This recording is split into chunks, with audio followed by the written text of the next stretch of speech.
Engineering కాలేజీలో 23వ వార్షికోత్సవానికి వచ్చినటువంటి media సోదరులకు అందరికీ నమస్కారం.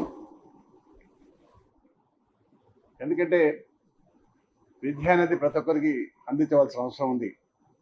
5 సంవత్సరాల నుంచి 15 సంవత్సరాలకు ఉన్నటువంటి అందరూ కూడా విద్యను అందించాలి. ఇది నా సొంత గ్రామం. వ్యవసాయ కుటుంబం వచ్చాను. వ్యవసాయం చేస్తున్నప్పుడు నేను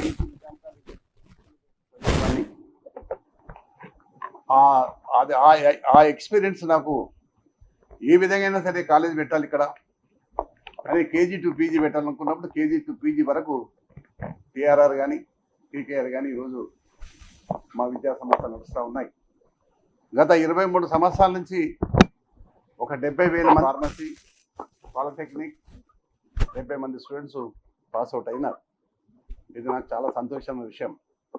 అన్ని దానాల కంటే విద్యాదానం గొప్పదని అలాంటి పెద్ద స్వర్గీయ ఎన్టీ రామారావు గారు, చంద్రబాబు నాయుడు గారు, చంద్రశేఖరరావు గారు, కేటీఆర్ గారు, హరీష్ రావు గారు కూడా మన కాలేజీ రావడం జరిగింది. వారికి అందరూ కూడా మనస్ఫూర్తిగా నా అభినందనలు.